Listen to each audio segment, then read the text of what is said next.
I'm Damon Melcho with X-Treme Bait Tanks. Today we're on Lake Cumberland in Kentucky with Captain Steve Little with Striper Mafia. How you doing, Steve?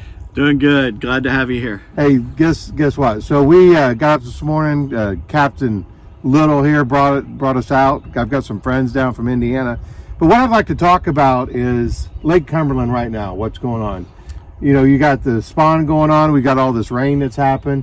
If you got somebody watching or wanting to come out to Lake Cumberland and do some striper fishing, they're going to be posed with some challenges, right? Yeah, especially right now. We're coming out of the spawn. A lot of fish are in that post spawn, and they're a little bit thin, but for the most part, we got high water right now. It's been raining for the last several days, so we're dealing with that along with debris in the water. So you need to be careful when you're out there, and always getting a good guide just to make sure that you're safe and at least learn the area before you get out and try to do it yourself might be a good idea. Yeah, well, I'm going to tell you, when you talk about a good guide, I've been fishing Lake Cumberland for 3 years now, and we came out yesterday. We got one on the line, and what's interesting, we was just talking, I'm watching what you're doing.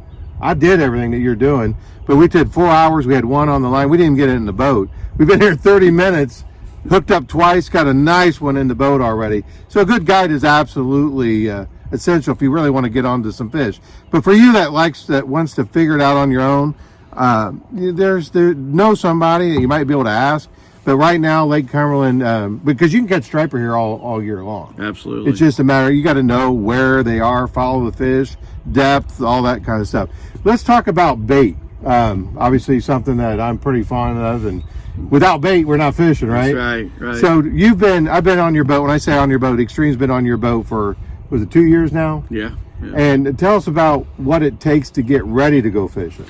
Yeah, I mean, I think one of the most important things is getting up at 2 o'clock in the morning to go get the bait, make sure it's fresh. And you got, the guy up in Massachusetts, what's his name? It says Frisky Bait. Yeah, Dave Marciano. Yeah, Dave Marciano always says Frisky Bait. Gotta have Frisky Bait. We have to have Frisky Bait too, and making sure you got the right size bait might require you to throw a net several times.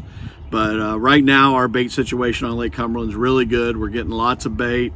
Maybe not the size we want right now, but we're dealing with that, and it makes a world of difference having a good bait tank and then having the right size bait and right bait.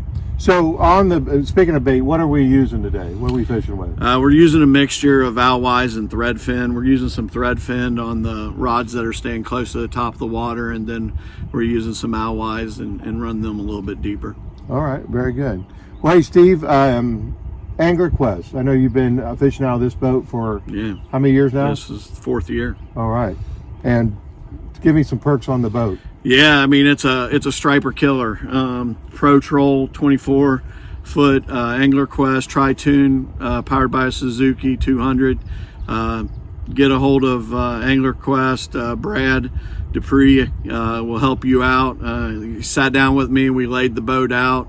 He did everything I needed him to do to really make this boat what I wanted, and couldn't say enough about those guys. So if somebody was looking for a boat like this, I'm going to tell you, if you want comfort, room, be able to get around, this is the boat. Right. There's no hodgepodging with this boat. You get the boat and it's ready to fish. Yeah. There's no putting rod holders in.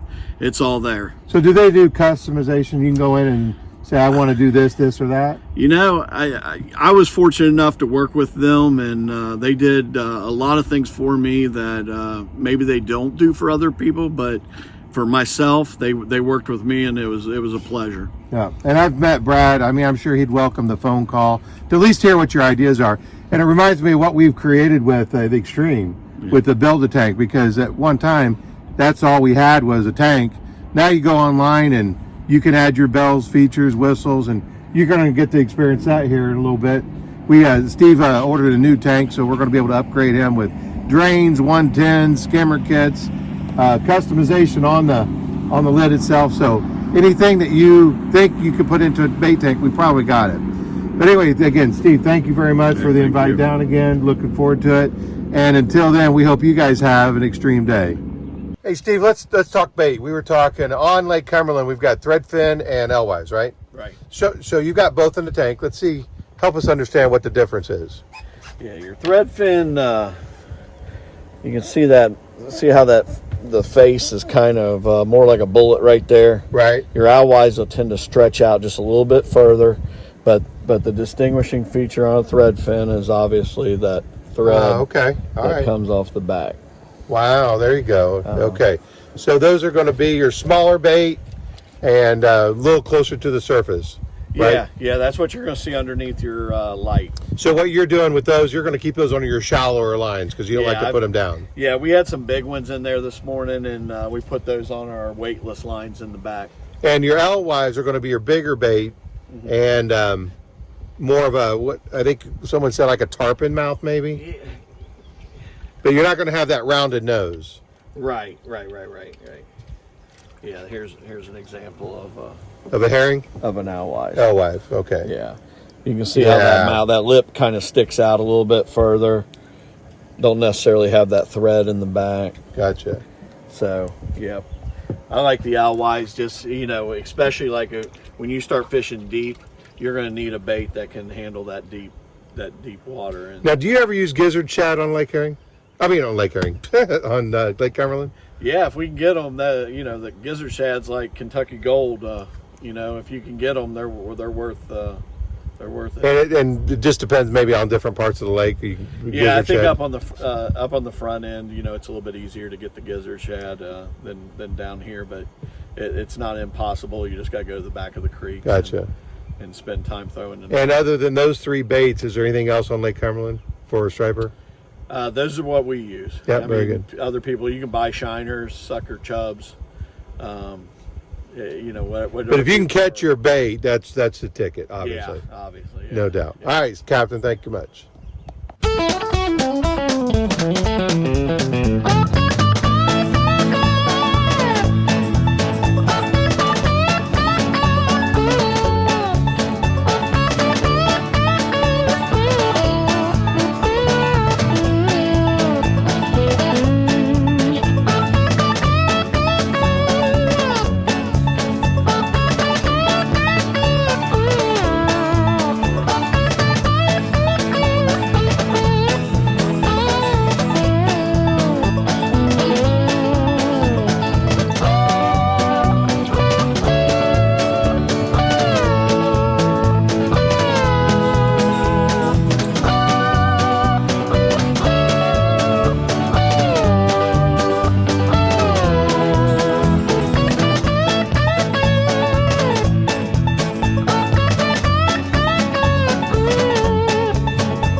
And I'll get that net out of your way in a second.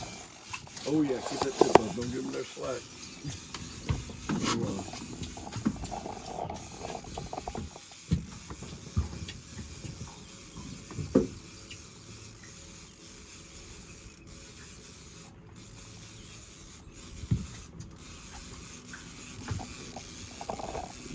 Slow down just a little on him. Keep going up? Yeah. Just steady. We just don't want him running. Ooh, he figured out he was hooked.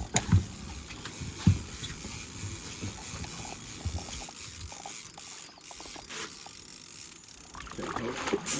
Easy going. Easy. Take one step backward. Oh, wait. Okay, come on back up. Alright. Yeah, buddy. There you go, bud. The striper cherry's busted. I'll take the rod and get you that fish. Larry got it. Larry. Striper. There we go, buddy. Yeah.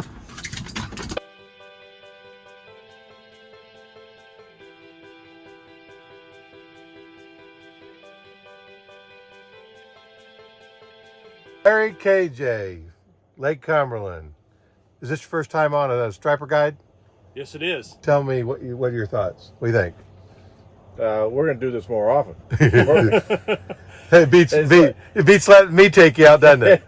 Pretty much so. It's always good to be with somebody that knows what they're doing. Yeah, I mean, I got it. Literally, we I'd get take out a here, 10 minutes on the boat, we catch our first fish. Yeah, pretty cool. I tell you, being out on Lake Cumberland, it's been a beautiful morning. We're supposed to have some rain, but it turned out to be pretty nice, didn't it? Oh, Yes, it did. So we got steaks on the grill tonight. Now we got surf and turf. But what a beautiful day.